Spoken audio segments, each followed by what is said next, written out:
welcome to the Vector Accelerator podcast, where we delve deeply into what it is to transition from military to civilian and what you're going to do next, and not only who you are now, but more importantly, who you're becoming. I'm your co-host, Michael Halterman. My friends call me Halty, so I hope you will too. And I am joined today by my fellow co-host, Joe Lara. Say hello, Joe. How's it going, everyone? Glad to be here. And our special guest, Mr. Woody Driggs. Hey, how are you? Thanks for having me. Woody Driggs. We're bringing him in because he talks a lot about what we talk about in chapter 3, which is really delving into how do you build trust? How do you build a board of advisors, a tribe around you who could tell you, don't go left, go right. Wait, hold on, slow down. You're not ready to go fast yet. And all those key things, just like we had in our military experience, how do you do that now building into a civilian? What is EY's wavespace leader, and his purpose in life is to inspire leaders in such a way that they radiate the courage to choose trust. Mr. Driggs is intent on building trusted companies. He believes that every customer, employee, or partner interaction is an opportunity to build or erode trust, and that today, more than ever, companies must focus on engineering experiences that will instill trust. That is a serious, like almost massive thing you're trying to do, sir. Well, thank you. Thank you very much. It's really not so big or massive, actually. It looks big from the outside. But before we really start to delve into this episode, we always like to start with a little bit of a exercise. And so today's exercise, and I'll pose the question, we'll go to Joe first, give Woody some time to build his thoughts around it. But what does trust mean to you, and how has it positively impacted your life or your life's transitions? Man, I love this question. And it was really difficult to reflect on this. I remember going through transition myself and thinking about this word trust, and coming from an organization like the military. If it was 4 years, if it was 10 years, whatever you served, there's a certain level of trust. And I got to tell you, I remember as a civilian traveling, I think I was traveling to the East Coast, and I stopped in Dallas Airport. And as a veteran, somebody who transitioned, I walked into the USO, and it was really late night, and the flights were delayed and whatnot. And I walked into the USO, and I looked to my right, and you know the name tabs of all the names of all of us and our veteran, you know, as we're veterans, there was a whole wall full of name tabs. It was super cool to see. And it just had this sense of connection. I don't know them, but I know them, right? Then I turned the corner, and I look in the corner, and there's on the floor is completely covered, like on the floor, with veterans sleeping on their sides, and just people, civilian clothes, in uniform, whatnot, just sleeping peacefully. And I'm like, first of all, this is probably the safest place in the entire airport. 2, the sense of trust and belonging and community, you still feel it even out of the uniform. It's just amazing. So that's just kind of what it means to me today. And I got to say, trust is so invaluable moving forward and thinking about moving forward, what's next, not necessarily just for work, but life moves, life decisions. Super, super important. Yeah. So if I can give my thoughts real quick, Joe. Woody, and then I'll pass it over to you right after I give my thought.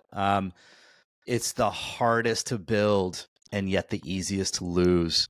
And it's time consuming, but it is so worth it, because that means you really know that other person, right? It means you really have a real relationship. And so to me, it's so important. Yeah. Woody, over to you. Yeah, I agree with both of you 100%. I mean, especially this idea that trust is so easy to lose. I think about it like money in a bank, right? It's like every interaction that you have with somebody, even the one we're having right now, is an opportunity to build a bit of trust, leave a little bit of trust on the table, or even lose a little trust, right? And when you start thinking about it that way, in the context of every single interaction is an opportunity to build trust, it becomes really interesting. Because when I go around the world and I ask people, hey, if you had an opportunity every day, in every discussion, every interaction, to build some trust, would you? People say, oh, of course. And at the same time, I watch people every day leave a lot of trust on the table. I mean, you probably see it. Just go watch any news program today, and you'll see a lot of talking heads talking at each other as opposed to with each other. And it's only getting more challenging, as we get into AI and machine learning. We're all going to have to figure out what to trust. Is the person that we're listening to real? So this is only going to get more challenging as we go forward. So trust is just such an essential part of everything that we're doing these days. Yeah. No, thank you for sharing that, Woody. And so as Halty was sharing, this is the focus of this specific discussion is chapter 2, and it's focused on building cups of coffee. That's the exercise. Cups of coffee, it's just a reference we use, and it could be a physical cup. That'd be ideal, right? We're in front of somebody else, and we're sharing a beverage to kind of ease into what we hope is a conversation that leads to maybe insight, maybe opportunity, self-discovery, all sorts of things. The exercise, we call it 50 cups. So imagine a cup of coffee with 50 different people. It's not like, hey, I'm going to have 5 cups of coffee with Woody, and that's 5. No. Woody's 1. I can have another one with Woody, but I can't count the second one as number 2. I need to move on to another person. The exercise is really to push individuals, specifically veterans, to seek outside counsel, get intelligence, collect your intelligence, right, on what's on the other side of that ridgeline of transition. And so that's the context of the chapter. But it's not easy to do. In fact, it was probably the most scariest thing I had to take on myself. And Halty, I don't know how you felt, but dude, it was super intimidating to go to complete strangers. A lot of assumptions in the mind. But I want to start this question off, and this is going to be for you, Woody. This first question on how to move forward. How do we identify people to trust? I guess that's what I want to start. Is how do we identify those people? Yeah. What are identifiers? What would you recommend? What do you think, Yep. Woody? Well, I want to go back to your first comment of just how hard it is, and I would agree 100%. When you're going to meet somebody new for the first time, and you're going to sit down and have a cup of coffee with an individual who, you hope will be somebody who's going to give you some insights into either the community you're going to be in or this new world, a new job that you're going to be in, whatever it happens to be. It can be scary, and it's like us in business when we go in to see an executive in a C-level kind of executive at a company. You're going in to meet a CEO or a CFO, and it's like, how could I ever know more about that person's business? What if they ask me a question that I have a hard time answering? Like, what do I do? So I've been in this position lots of times where when you go into that meeting for the first time and you're thinking to yourself, what am I going to say?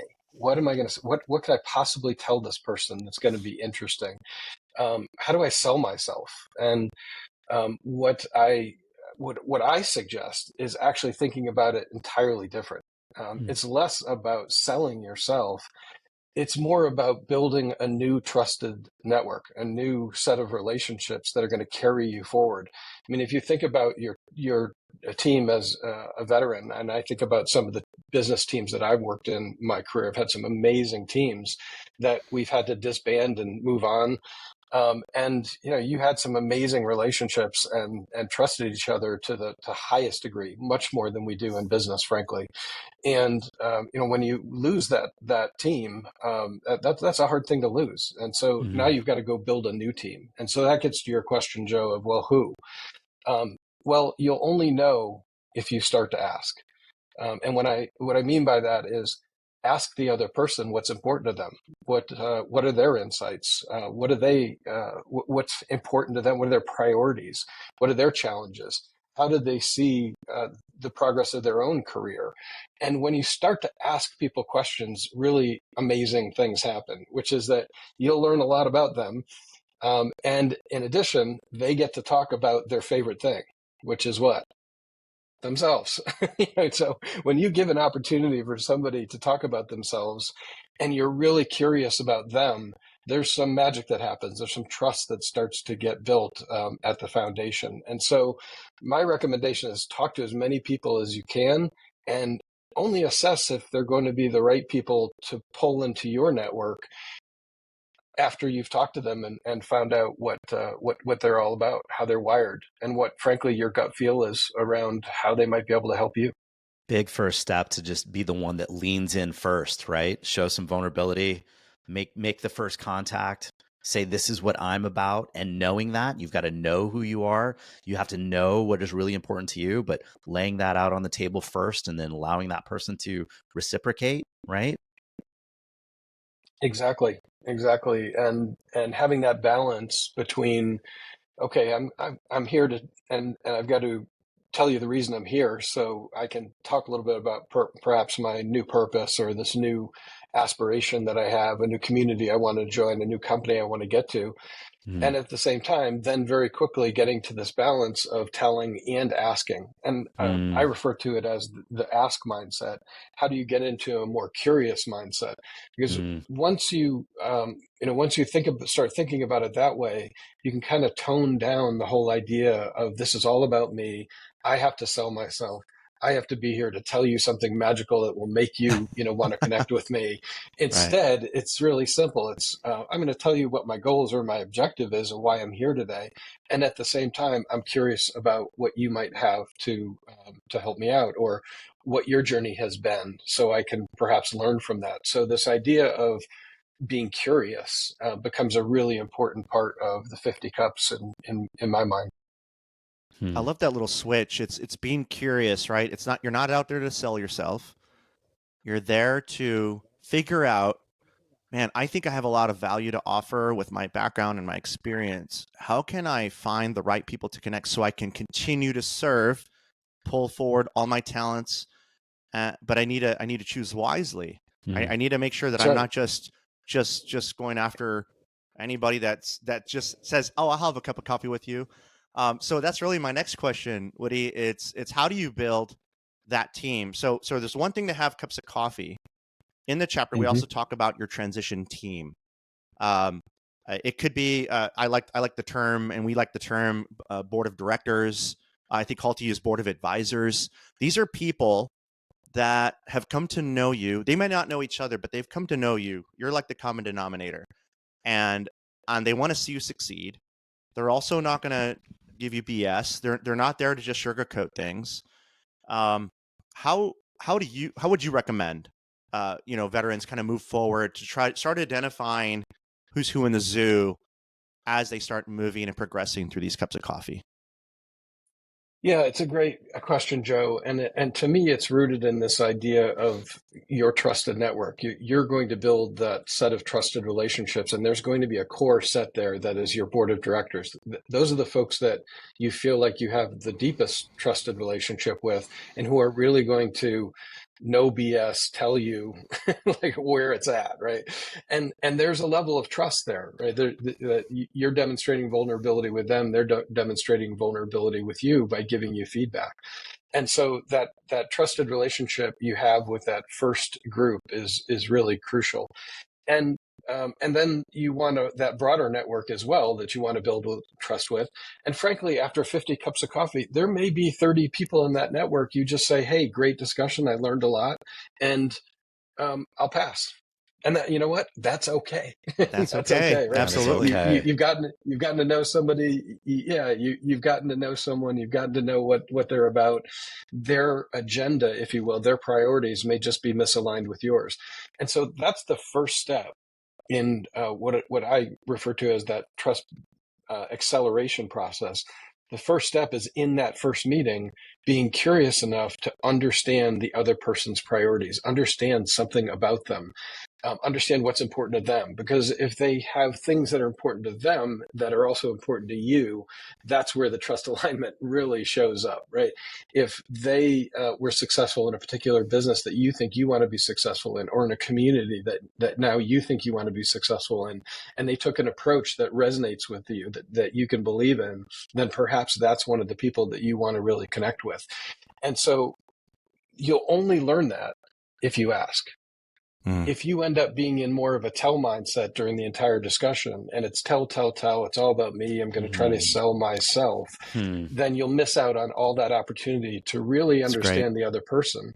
And then you get to use that as a filter. You get to decide, right? Is that person Do they believe in what I believe in? So, will I then move forward and start building trust with them? That leads to the second part of building trust, and we can go there next if you like. Yeah, I'm ready. But Halty, what do you got? What are your thoughts? No, I'm way too excited to go to. I'm ready to go to the second. Let's go. Let's go. All right, let's go to part two. Yeah. So I learned part two from a gentleman and best-selling author by the name of Keith Ferrazzi. You may have heard of Keith. He wrote a great book called Never Eat Alone.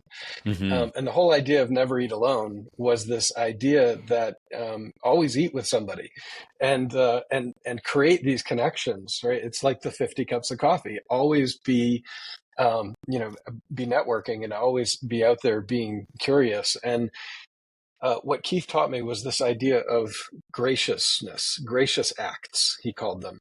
And the whole idea was once you understand somebody's priorities, then if you essentially do and invest in some gracious acts that are aligned to their priorities, then the time to build trust starts to decrease. In other words, you build trust faster. Mm-hmm. And so this idea that I'm going to invest in our relationship by doing some simple, gracious acts. This gets back to Joe. I think you said it, being proactive, or getting out there and being proactive about starting to build that network. It's yours to build, right? And and you can be proactive about it by simply asking yourself at the end of a really good meeting, what are the 6 or 7 or 8 things that I could do for this person that would demonstrate that I'm invested in the relationship? And then starting to do them. And they can be as simple as this. You meet somebody who says, I love the Detroit Lions, right? And you, at the end of the Lions won last night, you send them a quick note that says, hey, congratulations, awesome. Well, what does that do? One, it demonstrates that you listened during the meeting. Number 2, it reminds them that you're there and you're thinking about them.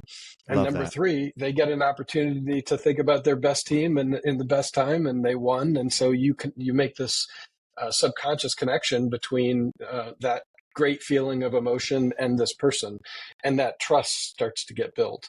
So they can be really, really simple, gracious acts, and at the same time, they mean a lot when you stack them up. That's that reliability piece that is so critical to building trust as well. Yeah. What do you think about following up with a thank you card from a conversation, and making sure that they get a handwritten, because of how deep that gesture can be, of a handwritten thank you card? Halty, it's right on topic. In fact, I call it gracious act number 1. Gracious act number 1 is to write that note back and say, hey, thank you so much. Now, if you want to make that note really, really powerful, say, and here's what I took away. Your thinking on this was really interesting. You told me about this. You told me about that. You told me to watch out for this and look out for that. In other words, I heard you. And if you can turn that meeting from just lessons learned into what's important to them as well, then writing back those priorities. Oh, so I heard this is important to you, that's important to you, and that. Now, make it the size of a thank you card, as opposed to thinking about that as like like this. I did have a friend who, when I taught them this process, would write back the entire. It was like a script from a transcript from and like, a little overboard. No. Just, it's got to go on a 3x5 card. Hey, thank you so much. And here's what I heard. This was important. This is important. And this is important. Super, super powerful, because when somebody feels heard, think about think about the conversations you have that are really deeply trusted. If you walked away from that conversation, you're probably thinking to yourself, I felt heard. I felt understood. I could be vulnerable. A whole bunch of things go through your head, and that I felt heard is really important. So when you write that card back, if you could demonstrate to the other person that you actually were listening and heard them, and by the way, that means you have to listen. Which is really important too, and also a really hard thing to do. So and being able to answer back with something that they provided you, but and validating that it was of value, right? That they gave you something that is actually, that's a decision point for me now, or that is, I have to factor that in and it's helping me move forward. exactly. It also reminds you of what was important to them, so that as you think about some of the gracious acts that you can do to invest in the relationship, you can go back to that card and say, "Hey, these were the 3 or 4 things that were important to them. What can I, what can I do? What do I have in my background?" And all of you have strengths, and all of you have amazing experiences as a veteran. And the question is, what can you draw out of your experience to perhaps hand to them as a gracious act? And that process of executing 6 or 7 or 8 gracious acts can really tip the scales. And we find that in business, if you do that, it certainly converts.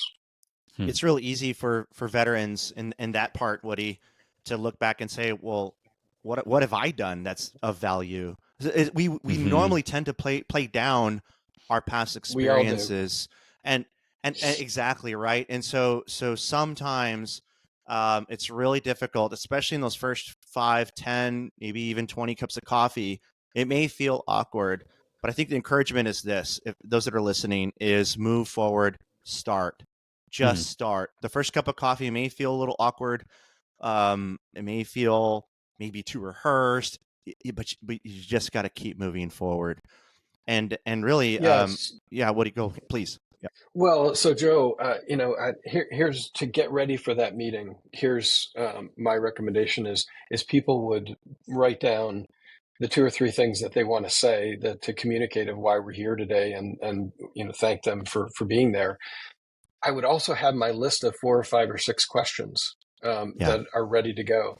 And if you can make those open-ended questions, what I mean by that is a closed-ended question can be answered yes or no. If you make it an open-ended question, then it's very likely going to get a rich answer.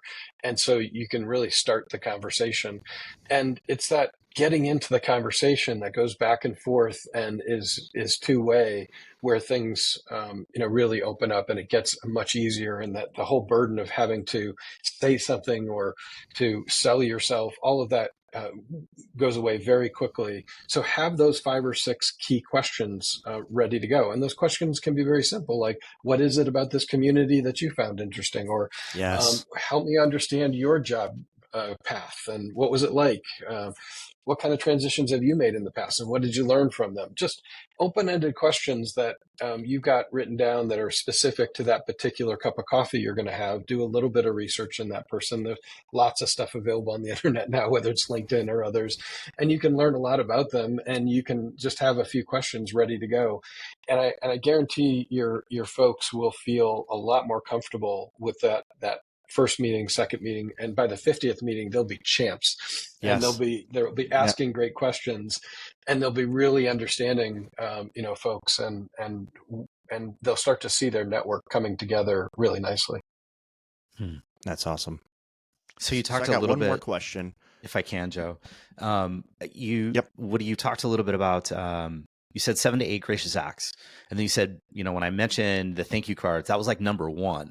Tell me more. I feel like there's a lot more there. Yeah. So, I mentioned the football reference, right? Your big team is the Lions. And so sending a note that said, hey, I was watching the Lions last night. What a great game. I thought about you. Boom. That's it. That's all it has to say. That is a gracious act when you recognize somebody and something that's important to them. Another gracious act might be, perhaps the son or daughter's thinking about a career in the military. And maybe you offer to have a chat with them. That's a gracious act, right? That's something you can draw from. During this program, you go through your strengths and you understand your strengths. Look at your strengths and say, is there anything I can apply from my strengths that might help this person that I just had a chat with to move their own agenda forward, their own priorities forward? And when you ask yourself that question, and you ask it in the form of, what gracious thing can I do? You'll be amazed at how many things come to mind where you can draw from your experience in the past to apply it to this person. And if you think this person is willing and worth your investment, then doing those 7 or 8 gracious acts that help to demonstrate that you're willing to invest in that relationship, at some point the trust will tip. And what I mean by that is, you'll start noticing they're trusting you, you're trusting them. That bank, if you will, of trust, those transactions are adding up in the bank, and the trust gets built, and you can benefit from it. Thank you. Yeah, That's great. That's great. What we're hearing, and what I'm hearing is be prepared. Have maybe a script, not too scripted, but just some words and bullet points and items to consider and think about. And those that are going through this chapter, there's prompt scripts in there, or example scripts, to sort of help you, the veteran, ease into what could be mentioned. And Woody, you hit it on the head. Strengths, sort of the self-reflection pieces that our veterans need to do to get clear on who they are. So when the opportunity does come up in the conversation, they can actually share that to that individual. And let's just say, Woody, I'm meeting you for the first time, and I tell you what I'm about and how I love to solve problems, and then start going through these things. You're getting ideas now. Oh, okay, Joe, problem solver. And start you're making your own mental checklist. And then you might maybe not need me to work for you, but you might know some people, or maybe you know a place where I could possibly fit in industry or whatnot.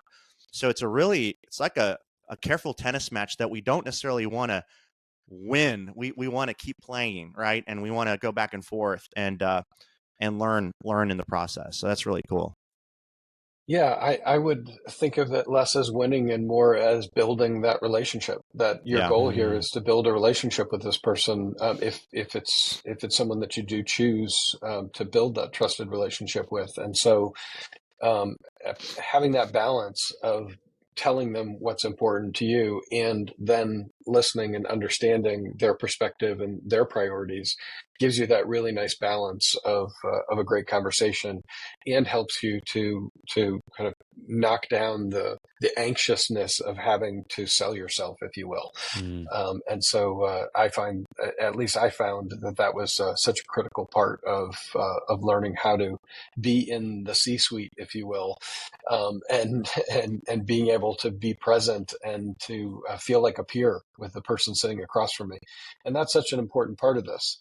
Feeling like a peer is critical, as opposed to feeling like maybe you're, somewhat, or, in the business relationship, you're the executive and I'm the consultant coming in, or I'm the vendor and you're the customer. I want to feel like a peer sitting across from you. And the more I can balance that telling and asking and getting you to talk and me speaking, it creates this great balance that's more give and take, and it's and more peer to peer, if you will. That's awesome. So I got one more question. Would you try to answer this, as briefly as possible, but I don't want to rush you, Woody, because we're running short on time here a little bit. Want to be mindful of that. But the question is this: in your life, where have you found where trust came in and was super critical for your success? Is there maybe one vignette or one story that just comes to mind for you? Yeah, so I made a major career transition about 13 years ago. I was with Accenture at the time, and I made a transition to EY. And EY is a big place, and there's a recognition that as a partnership, it's big and it's complicated, and you've got to get to know people. I took that first 3 or 4 months, and I did my 50 cups of coffee, and I sold myself during that entire time. I was worth being at EY, that I had something to add. And it was great. I was highly credible. And so I came across as credible. At the same time, I missed that opportunity to create connection, to create the intimacy part, to be vulnerable, to demonstrate that I could connect with other people. And when I look back at it, it's the one thing I would want to do over again. I'd want to do my 50 cups of coffee in the context of thinking about it less as selling myself, and more in the context of, I got to build my new relationships here at EY. I had this great relationships at Accenture. Now I've got to build them at EY. How do I rebuild my network? How do I focus on that? I would have focused less time on my own credibility. I would have focused a lot more time on building relationships. I think it would have served me much better in the long run. Building relationships, building community, right? Well, awesome. Thank you so much, Woody, just for taking time out of your day to meet with us here at Vector Accelerator. For those that maybe are curious in what you're doing or how to get a hold of you, how can folks get connected to Woody? I'm on LinkedIn, so Woody Driggs. Just look me up on LinkedIn, or shoot me a note at woody.driggs. That's awesome. Thank you again, Woody. It's been a pleasure. And for folks, out there transitioning to civilian life, it's not easy. It's not like anything else. It's not just about finding a job either. It's about discovering yourself, rediscovering yourself outside of the uniform, and so we're encouraging you to do the work. And those that are tuning in and maybe listening to this podcast for the first time, please go over to vectoraccelerator.org, where you can download your own transition checklist or enroll into the actual program itself. It's self-guided, it's a virtual course, and it's designed to accelerate your life and journey into clarity, conviction, and confidence.